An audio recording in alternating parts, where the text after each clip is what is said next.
ওমর ফারুক রাদিয়াল্লাহু তাআলা চিন্তা করলেন পাহাড়ে যাব, খুঁজতে খুঁজতে যদি না পাই কি হবে। বলে এখানে বসি, রাত কাটাই, কালকে 10টার সময় তিনি হয়তো আসবেন। এবার বসে আছেন, রহমতের নবী চিন্তায় পড়ে আছেন। মায়ার নবী যার ব্যাপারে এত চিন্তিত, আমার আল্লাহও সেই ব্যাপারে বড় চিন্তায় আছেন। ওমর বসে আছেন, ঠিক 10টার সময় পাহাড় থেকে আল্লাহর বান্দা কান্না কান্না আওয়াজ দিয়ে আসতেছে। আসার পরে এখানে আইসা ওমর সালাম দিলেন, রহমতের নবীর পক্ষ থেকে তোমার কাছে সালাম, তুমি তাড়াতাড়ি চলো রহমতের নবীর দরবারে। বলে না, আমি যাব না, আমি বড় পাপী, আমি বড় অপরাধী, আমি বড় গুনাহগার, আমি আমার রহমতের নবীর সামনে কেমনে চেহারাটা দেখাবো? আমার এই চোখ দিয়ে বেগানার দিকে নজর পড়ে গেছে, আমি কেমনে রহমতের নবীর সামনে দাঁড়াবো? যদি আমার মাওলায় রহমতের নবীর জানাইয়া দেয়, আর আমার নবী যদি জানে আমি বড় গুনাহগার, আমি আমার মায়ার নবীর সামনে কেমনে দাঁড়াবো? যাও ওমর যাও, আমি আমার মায়ার নবীর গিয়া সালাম জানাইও। আমি আমার নবীর সামনে যাইতে পারবো না, বড় লজ্জা পাই। ওমর বলে না, না নিয়ে যাব না, নবী বড় দুঃখ ভারাক্রান্ত হৃদয়ে বসে আছে। চলো সালাবা, মায়ার নবী আমাদের পাঠাইছেন, না নিয়ে যাব না। রহমতের নবী চলে গেছেন। 39 দিন পর্যন্ত এই সালাবা পাহাড়ে উঠা কাঁদছে, আল্লাহ মাফ করে দাও, সামান্য একটু চোখের নজরের এত ভয়। ওরে জাহান্নামের আগুন যে কত ভয়ঙ্কর আগুন, সালাবার অন্তরে এমন ভয় ঢুকছে, কান্নার আওয়াজ। সালাবারে ধইরা ওমরে ফারুক সহ যখন ধইরা জোর কইরা নিয়া হাজির, মায়ার নবী বলেন, সালাবা তুমি এতদিন কই? সালাবা কান্নায় বেউল বেকারার হয়ে গেল। নবী বলে, আসো আমার বুকে তোমার মাথাটা লাগাও। ও সালাবা, আমার বুকের ভেতরে মাথা লাগাও। সালাবা কান্না করে, ও নবী আমি বড় অপরাধী, আমার মাওলা আমাকে মাফ করবে কিনা জানি না। মায়ার নবী বলেন, সালাবা কান্না বন্ধ করো। হাদিসে পাকে নবী বলেন, সালাবা নবীর রান মোবারকে মাথা লাগায়া শুয়ে রইছে। নবী কয়, আমার উরুর উপরে মাথা লাগাইয়া তুমি একটু শুয়ে থাকো, তুমি ক্লান্ত হয়ে গেছো, আরাম করো। মায়ার নবীর কেমন মুহাব্বত যে সালাবারে নিজের উরুর উপরে শোয়ায়া দিলেন। সালাবা কান্না করে, আর হঠাৎ করে সালাবা ওইটা বৈশা কয়, নবী আমার পিঠের হাড়ের মধ্যে যেন কেমন পিপিলিকার মতো হাঁটাহাঁটি করে, কি জানি। নবী কয়, সালাবা তাড়াতাড়ি কালেমায়ে শাহাদাত পড়ো, আজরাইল আইসা গেছে। আজরাইল আইসা গেছে, কালেমায়ে শাহাদাত পড়ো রে সালাবা।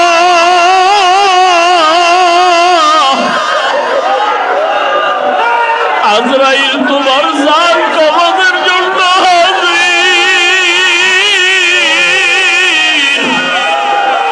ও সালাবা তাড়াতাড়ি কালেমা পড়ো। চালানোর জন্য ইঞ্জিন লাগে, লাগে না? লাগে না? ইঞ্জিনের মধ্যে আবার সচল রাখার জন্য একটা ব্যাটারি লাগে, লাগেনি? ব্যাটারিও লাগে। আবার গাড়ি আছে, ব্যাটারি আছে, চলবে না, ড্রাইভারও লাগবে। কি লাগবে? মানুষের জীবনের রূহ হলো ড্রাইভার। বডি একটা ইঞ্জিন, কলব হলো ইঞ্জিনের কি? ব্যাটারি। ইঞ্জিনে ময়লা ঢোকেনি গাড়ির মধ্যে, তাড়াতাড়ি সাফ করো। সাফ কইরা দিলে ইঞ্জিন আবার দ্রুত দৌড়ায়, আবার ময়লা পড়ছে আবার সাফ করো, আবার ময়লা লাগছে আবার সাফ করো। তোমার আমার ব্যাটারির মাঝে মাঝে চার্জ থাকে না, 6 মাস 1 বছর পরে আবার ব্যাটারির চার্জ চলে যায়, নতুন ব্যাটারি দাও চার্জ ফুল করো। কলবের চার্জ কইমা যায়, মাওলার জিকির দিয়ে কলবের চার্জ বাড়াও, তাহাজ্জুদের সিজদায় গিয়ে কলবের চার্জ বাড়াও। ময়লা আছে নফসে, ময়লা টানে, তোমার এই নকশটায় ময়লা টানে, গুনার দিকে চোখ যায়, গুনার দিকে অন্তর টানে।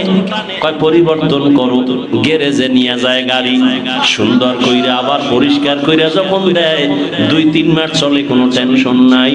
ও বান্দা, তোমার যে কলবের ব্যাটারির চার্জার, নফসের ময়লা ইঞ্জিন সাফ করা লাগবে। এই সাফ করার গ্যারেজের মাস্টার যারা একমাত্র খাঁটি আল্লাহওয়ালা, এদের কাছে যাও, এদের নেক নজর লাগাও, দেখবা কিছুদিন তোমার নেক আমল করতে মজা লাগবে। আবার দুনিয়ার রাত রং তামাশায় পড়লে আবার ভাল লাগে না। আলেম ওলামাদের মজলিস থেকে বের হইয়া দূরে গেলি কেমন যেন আবার দুনিয়া দুনিয়া ভাব আইসা যায়।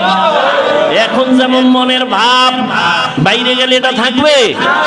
হানজালা রাদিয়াল্লাহু তাআলা আনহু নবীর একজন আশিক সাহাবী, একদিন রাস্তায় ঘুরে আর চিল্লায় কয়, না ফাকা হানজালা, না ফাকা হানজালা, হানজালা মুনাফিক হয়ে গেছে, হানজালা মুনাফিক হয়ে গেছে। ওমর ডাক দিয়ে কয়, হানজালা দাঁড়াও, তুমি কি বলো? কয় আমি মুনাফিক। কয় কেন? নামাজ পড়ো না? পড়ি। রোজা রাখো না? রাখি। কয় না, নবীজির দরবারে থাকলে যেমন অন্তরের হালাত, বাইরে গেলে তো আর হালাত ওই রকম থাকে না। দুনিয়া দুনিয়া দুনিয়ায় পাইয়া লাইছে। ওমর কয়, তো এই হালাত আমারও তো সেই হালাত। নবীজির সামনে থাকলে মনে হয় আমি এখন আমার মাওলাকে না নিয়ে আমি আর ঘুমাবো না, আমি আমার আল্লাহকে না নিয়ে খানায় যাব না, আমি আমার মাওলাকে না নিয়ে রাস্তায় বের হব না। এখন আমার চতুর্দিকে চিন্তা চেতনা, ছেলের চিন্তা নাই, মেয়ের চিন্তা নাই, বাড়ির চিন্তা নাই, ঘরের চিন্তা নাই। এখন আমার পুরা রন্ধ্রে রন্ধ্রে আমার মাওলা পাকের মোহাব্বত, আমার এখন আল্লাহর মোহাব্বতে আমি হাবুডুবু খাইতেছি।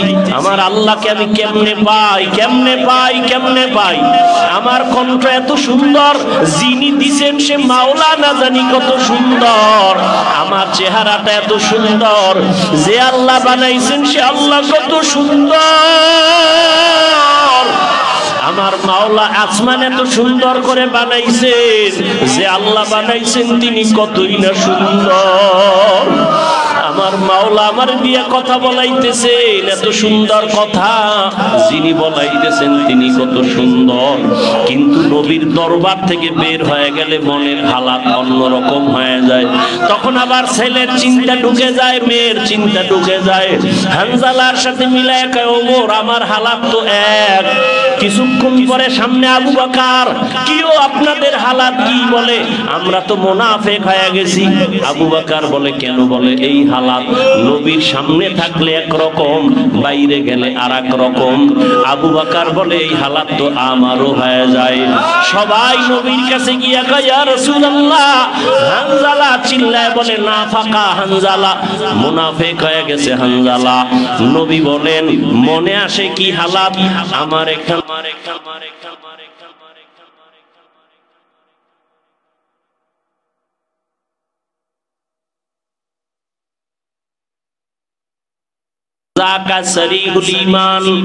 এটাই হলো আপনার ইমান যে পিওর, এটার প্রমাণ। আপনার ইমানটা এটা পিওর, কোনো ভেজাল নাই, এরকম হবেই। এখান থেকে কন্ট্রোল করতে হবে নফসকে। বারবার বারবার ময়লা লাগলেই তাড়াতাড়ি গ্যারেজে নাও, গাড়ির ইঞ্জিন সাফ করো। কলবের ভেতরে নফস নামক পাওয়ারের উপরে ময়লা পড়লে তাড়াতাড়ি যাও সাফ করো। আল্লাহওয়ালাদের নেক নজর লাগাও।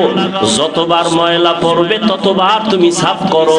জিকিরের ঔষধ লাগাও, চার্জ বাড়াও। আল্লাহওয়ালাদের মজলিসে গেলে দেখবা দিলটা পরিশুদ্ধ হওয়ার জন্য পাগল পাগল পারা হয়ে যাবে, গুনাহের আকর্ষণ কমিয়া এমন একটা পর্যায়ে আসবে, হঠাৎ দেখবা নামাজও পড়তে মনে চায়, আবার রোজা রাখতে মনে চায়, ভালো লাগে জিকির, আবার মাঝে মাঝে গুনাহ করতে মনে চায়। বুঝা গেল কিছুটা উন্নত হইছে। এতক্ষণ তোমার নফস ছিল নফসে লাওয়া আম্মারা, এখন তোমার নফস হলো নফসে লাওয়ামা। গুনাহ করতে চায়, নেক আমলও করতে চায়। লা উকসিমু বিয়াউমিল কিয়ামাহ ওয়া লা উকসিমু বিন-নাফসিল লাওয়ামা। এখান থেকে আবার মেহনত লাগাও, মেহনত করে করে করে করে করে করে আরেকটু সাফ করো, আরো সাফ করো, আরো সাফ করো, করতে করতে করতে করতে করতে করতে এমন অবস্থা হবে যে আর গুনাহ দেখলে ঘৃণা আসবে। সবাই গুনার মজায় দৌড়ায়, তোমার গলায় ছুরি লাগবে, তুমি দাড়ি কাটতে চাইবা না। তোমার গলায় ছুরি দিলেও তুমি নামাজ ছাড়তে চাইবা না। তোমার গলায় ছুরি আসলেও তোমার জিকির ছাড়তে মনে চাইবে না। তখন তুমি মনে করিও তোমার আরো উন্নতি হয়ে গেল, তখন তোমার নফস মুতমাইন্না হয়ে যাবে। এই নফস মুতমাইন্না নিয়ে যদি কবরের বিছনায় যেতে পারো, কিয়ামতের ময়দানে বিনা হিসাবে আল্লাহ জান্নাত দিবে। যাদের নফস মুতমাইন্না হয়ে গেছে এরা গুনাহ করবে, যদি গুনাহ হইয়া যায় তওবা করতেও দেরি করবে না। পয়গম্বরের এক সাহাবী, এজন্য আল্লাহ পাক কোরআনে বলেন, বান্দা তুমি গুনাহ করিয়া যারা নিজেদের উপরে জুলুম করেছো, হাতের গুনাহ, চোখের গুনাহ, কানের গুনাহ, তোমরা রহমতের দরজায় এসে আল্লাহ বলে ডাক দাও। দুনিয়ার মানুষের কাছে গরিবরা যায় ধনীর কাছে, বারবার চায়, দেয় না, দিব বলে দেয় না। আর আমি মাওলা দেওয়ার জন্য তৈয়ার। আমি আল্লাহ পাক রব্বুল আলামিন সবাই যখন ঘুমায় গভীর রাতের শেষ ভাগে আমি দেওয়ার জন্য বান্দার সামনে হাজির হয়ে যাই। প্রথম আসমানে এসে ডাকি, বান্দা কি প্রয়োজন চাও? চাইতে দেরি হবে, আমি আল্লাহ দিতে মোটেও দেরি করব না। উদউনি আস্তাজিব লাকুম, বান্দা চাইবা, আমি আল্লাহ দেওয়ার জন্য রেডি। ওয়া ইযা সাআলাকা ইবাদি আন্নী ফাইন্নী করিব উজিবু দাওয়াতাদ দাঈ ইযা দাআন ফালইস্তাজিবু লি ওয়ালিউমিনু বি লাআল্লাহুম ইয়ারশুদুন।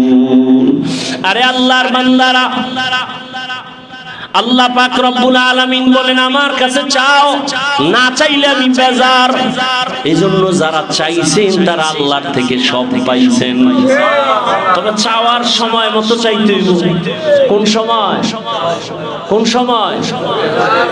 অতি গভীর হয় রজনী যখন, নীরবে প্রভুর নাম জপিও তখন। প্রভুর করুণা যদি পাইবারে চাও, গভীর রাতে উঠে প্রভুর গুণগান গাও। এমন একজন খাঁটি আল্লাহর প্রিয় বান্দা প্রিয় হতে পারে না গভীর রাতে কান্না ছাড়া। নবী বলেন, আমি ঘুমাইছি এশার নামাজ পড়ে, আম্মাজান আয়েশার হুজরায়, আমার মাথার কিনারাই তো মসজিদে নববী। হঠাৎ করে শুনি কান্নার আওয়াজ। গভীর রাতে কে কান্না করে? আমি নজর করে দেখলাম জান্নাতের 1 নাম্বার যাত্রী আবু বকর নামাজে দাঁড়ায় কাঁদতেছে। কান্না বড় দামি এক সম্পদ। কান্না যদি না আসে মনে করেন না আপনি বড় বুজুর্গ, মনে করেন আল্লাহ আপনার উপরে বেজার, গুনার কারণে। জাহান্নামের ইন্ধন হবে মানুষ আর পাথর। সুম্মা কাসাত কুলুবুকুম মিন বাদি যালিকা ফাহিয়া কাল হিজারাতি আও আশাদ্দু কাসওয়া ওয়া ইন্না মিনাল হিজারাতি লামা ইয়াতাফাজ্জারু মিনহুল আনহার ওয়া ইন্না মিনহা লামা ইয়াশাক্কাকু ফায়াখরুজু মিনহুল মা ওয়া ইন্না মিনহা লামা ইয়াহবিতু মিন খাশিয়াতিল্লাহ ওয়া মাল্লাহু বিগাফিলিন আম্মা তা'মালুন। আল্লাহ কোরআনে বলতেছেন আল্লাহর আযাবের ভয়ে পাথর কাঁদতেছে। কে কাঁদতেছে? কিতাবের মধ্যে সেদিন দেখলাম পয়গম্বরের এক সাহাবী, কিশোর, বড় না ছোট, শিশুর উপরে কিশোর কিশোর এক সাহাবী, সালাবা তার নাম। নাম কি? সালাবা। খুব নবীর প্রিয় সাহাবী, খুব কাছের সাহাবী, খুব আদরের সাহাবী। তিনি একদিন ঘর থেকে বের হইছেন, বের হইয়া রাস্তা দিয়ে কোথাও যাবেন, হঠাৎ করে পাশে এক গ্রাম্য বাড়ির দিকে নজর পড়ে গেছে। নজর পড়ে গেছে এমন ভাবে যে ঘরের ভেতরের পাশে এক মহিলা গোসল করতেছে। তো পর্দা বাতাসে উঠতেছে, মহিলার দিকে নজর লেগে গেছে। খুব খেয়াল করেন, মহিলা কি করতেছিল? গোসল করতেছিল, পর্দাটা নাইয়া। কিন্তু হঠাৎ নজর যখন পড়ে গেল মহিলার চেহারায় তার নজর লাগছে, পর্দা সরে গেছে বাতাস। বেশি কিছু আর দেখে নাই, মারাত্মক না, চেহারা দেখে। আর এখন তো অনেকে ফতোয়াও দেন যে চেহারা খোলা রাখা যায়, দেখা যায়। আর সালাবা নামের কিশোর সাহাবী শুধু চেহারায় নজর দিছে না পড়ছে? পড়া আর দেওয়া কি এক? হ্যাঁ, একজনে মোবাইল চালায়, কি চালায়? ফেসবুক চালায়। কি চালায়? ফেসবুক চালাইলে ফেসবুকের মধ্যে বেগানার ছবি আসে না? আসে না? তো বেগানা ফেসবুক টানতেছে, দেখতেছে, বেগানা আসছে, সরায় ফেলছে, আসছে, সরায় ফেলছে, আসছে, সরায় ফেলছে। আর একজনে বেগানা আসার পরে এটারে খাস করে ধরে রাখছে, ধরে দেখতেছে। নজর করা আর নজর পড়া এক নেই। হ্যাঁ, কেউ দইরা দেখতেছে আর কেউ সরায় দিতেছে, দুইজন সমান? সমান না। সালাবা নামের কিশোর সাহাবী নজর পড়ে গেছে, পর্দা উঠে গেছে, মহিলা গোসল করে, নজর লেগে গেছে। এইটাই ঢুকছে ভয়।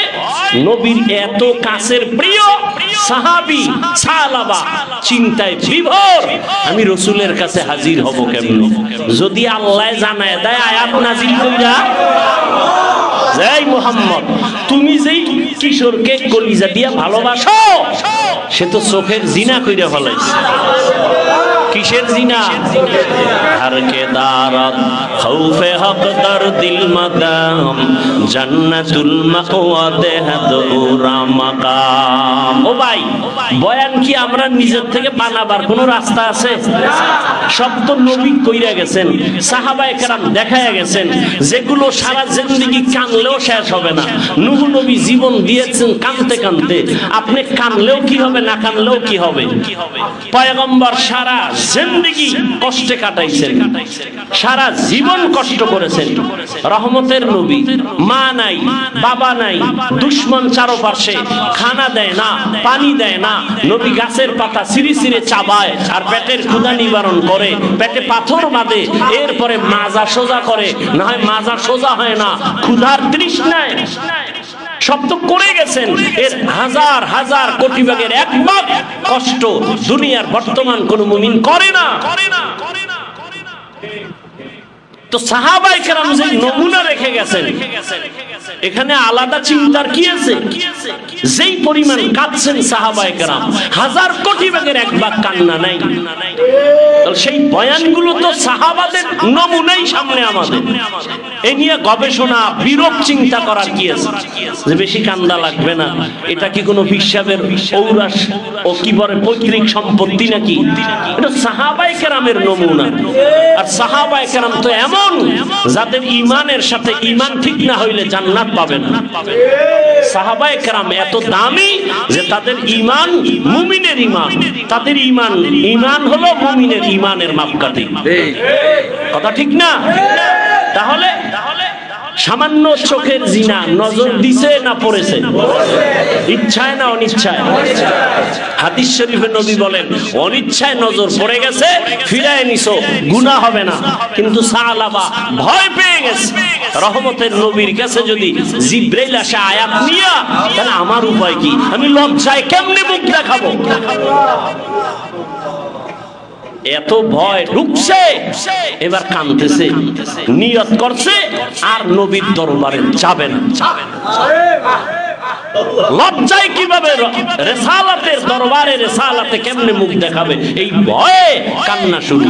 কানতে কানতে কানতে কানতে বাড়িঘর ছাইরা এইবার গেছে অচেনা এক এলাকায়, পাহাড় পাশে, পাহাড়ি অঞ্চলে, সেখানে রাখাল বকরি চড়ায়। ও পাহাড়ের ভেতরে গেছে, যাইয়া গাছের নিচে বসে বসে কাঁদতেছে। কিছু খায় না, ঘুমায় না, শুধু কান্না। আল্লাহ আমার মাফ করে দাও, আল্লাহ আমাকে মাফ করে দাও, আল্লাহ আমাকে মাফ করে দাও। এই জন্য আমি মাঝে মাঝে কিতাবে পেয়েছি, এই বলি মাঝে মাঝে, মানুষ কখনো কখনো গুনাহ করলে আল্লাহর কাছে যায়, নেক আমলে দূরে যায়। বলে কেমনে? অনেক মানুষ নেক করে আর অহংকার বাড়ে। আমি বড় নামাজি, আমি বড় তেলাওয়াত করনেওয়ালা, আমার কণ্ঠ সুন্দর, আমার নামাজ সুন্দর, আমার তেলাওয়াত সুন্দর, আমার বক্তব্য সুন্দর, আমার বাচন ভঙ্গি সুন্দর, সুন্দর সুন্দরে অহংকার হয় আল্লাহর রহমত থেকে দূরে যায়। আর গুনাহগারেরা গুনাহ করে আর ভয়, এক সময় আল্লাহ আমার মতো খারাপ মানুষ তো কেউ নাই, সবে আমারে ভালো বলে, আমি তো চরম খারাপ। আমার খারাপিয়াত যদি মা জানে আমাকে আর সন্তান বলে ডাকবে না, আমার স্ত্রী জানলে স্বামী বলে সম্বোধন করবে না, ভাই জানলে সম্মানের নজরে দেখবে না। আল্লাহ তুমি আমাকে মাফ করে দাও। সাহাবা কাঁদতেছে জঙ্গলে পাহাড়ে গিয়া। এইবার নবীজি নামাজে যে সব সময় আগে থাকে কাতারে, ইকামতের আগে 2-3 দিন দেখে না। নবী কয় সাহাবা কই? ইয়া রাসূলুল্লাহ সে মসজিদে আসে না, কোথায়? কয় জানি না। নবী এভাবে খোঁজ খবর নিতেছে, খবর নাই। এইবার এভাবে যাইতে যাইতে প্রায় 1 মাসের বেশি। কয় মাস? নবী এইবার ওমরের দায়িত্ব দিছে, ওমর আমার সাহাবার একটু খুঁজো তো, কই গেল? সব সময় পাশে থাকে, এখন কই গেল? খুঁজে খুঁজে কেউ পায় না। এবার দায়িত্ব যেহেতু দিয়েছে বের করে আনবই। হাঁটতে হাঁটতে সেই পাহাড়ের কিনারায় রাখাল গো দিয়া দেখে ওরা খেলতেছে। এই কিশোর একজন ব্যক্তি, বাচ্চা দেখছো? কয় না এই সাহাবা নামের। কয় না তো এরকম কেউ দেখি নাই, তবে হ্যাঁ একটা লোক দেখলাম, সে কি জানো মাঝে মাঝে একটু খানার জন্য সকাল 10টা-11টা আসে, একটা রুটি এসে এখানে কান্না কান্না করে করে করে করে আবার চলে যায়, ওই পাহাড়ে যায়। প্রতিদিন সকাল 10টার দিকে একবার আসে, এসে আবার চলে যায়। অনবরত শুধু কান্নাই দেখি, কান্নাই দেখি, কারোর সাথে কথা বলে না। ওমরে ফারুক রাদিয়াল্লাহু তাআলা চিন্তা করলেন পাহাড়ে যাব, খুঁজতে খুঁজতে যদি না পাই কি হবে? বলে এখানে বসি, রাত কাটাই, কালকে 10টার সময় তিনি হয়তো আসবেন। এবার বসে আছেন, রহমতের নবী চিন্তায় পড়ে আছেন। মায়ার নবী যার ব্যাপারে এত চিন্তিত, আমার আল্লাহ সেই ব্যাপারে বড় চিন্তায় আছেন। ওমর বসে আছেন, ঠিক 10টার সময় পাহাড় থেকে আল্লাহর বান্দা কান্না কান্না আওয়াজ দিয়ে আসতেছে। আসার পরে এখানে আইসা ওমর সালাম দিলেন, রহমতের নবীর পক্ষ থেকে তোমার কাছে সালাম, তুমি তাড়াতাড়ি চলো রহমতের নবীর দরবারে। বলে না আমি যাব না, আমি বড় পাপী, আমি বড় অপরাধী, আমি বড় গুনাহগার, আমি আমার রহমতের নবীর সামনে কেমনে চেহারাটা দেখাবো? আমার এই চোখ দিয়ে বেগানার দিকে নজর পড়ে গেছে, আমি কেমনে রহমতের নবীর সামনে দাঁড়াবো? যদি আমার মাওলায় রহমতের নবীর জ্বালাইয়া দেয়, আর আমার নবী যদি জানে আমি বড় গুনাহগার, আমি আমার মায়ার নবীর সামনে কেমনে দাঁড়াবো? যাও ওমর যাও, আমি আমার মায়ার নবীর গিয়া সালাম জানাইও। আমি আমার নবীর সামনে যাইতে পারবো না, বড় লজ্জা পাই। ওমর বলে না, না নিয়ে যাব না, নবী বড় দুঃখ ভারাক্রান্ত হৃদয়ে বসে আছে। চলো সালাবা, মায়ার নবী আমাদের পাঠাইছেন না, নিয়ে যাব না। রহমতের নবী চলে গেছেন। 39 দিন পর্যন্ত এই সালাবা পাহাড়ে উঠা কাঁদছে, আল্লাহ মাফ করে দাও। সামান্য একটু চোখের নজরের এত ভয়, ওরে জাহান্নামের আগুন যে কত ভয়ঙ্কর আগুন। সালাবার অন্তরে এমন ভয় ঢুকছে, কান্নার আওয়াজ। সালাবারে ধইরা ওমরে ফারুক সহ যখন ধইরা জোর কইরা নিয়া হাজির, মায়ার নবী বলেন, সালাবা তুমি এতদিন কই? সালাবা কান্নায় বেউল বেকারার হয়ে গেল। নবী বলে, আসো আমার বুকে তোমার মাথাটা লাগাও। ও সালাবা আমার বুকের ভেতরে মাথা লাগাও। সালাবা কান্না করে, ও নবী আমি বড় অপরাধী, আমার মাওলা আমাকে মাফ করবে কিনা জানি না। মায়ার নবী বলেন, সালাবা কান্না বন্ধ করো। হাদিসে পাকে নবী বলেন, সালাবা নবীর রান মোবারকে মাথা লাগায়া শুয়ে রইছে। নবী কয়, আমার উরুর উপরে মাথা লাগাইয়া তুমি একটু শুয়ে থাকো, তুমি ক্লান্ত হয়ে গেছো, আরাম করো। মায়ার নবীর কেমন মুহাব্বত যে সালাবারে নিজের উরুর উপরে শোয়ায়া দিলেন। সালাবা কান্না করে, আর হঠাৎ করে সালাবা ওইটা বৈশা কয়, নবী আমার পিঠের হাড়ের মধ্যে যেন কেমন পিপিলিকার মতো হাঁটাহাঁটি করে, কি জানি কি। নবী কয়, সালাবা তাড়াতাড়ি কালেমায়ে শাহাদাত পড়ো, আজরাইল আইসা গেছে। আজরাইল আইসা গেছে, কালেমায়ে শাহাদাত পড়ো রে সালাবা।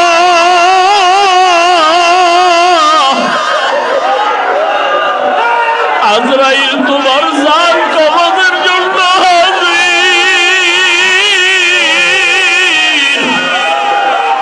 ও সালাবা তাড়াতাড়ি কালেমা পড়ো। সালাবা চোখের পানি ছেড়ে কালেমা পড়া যখন শুরু করিয়া দিল,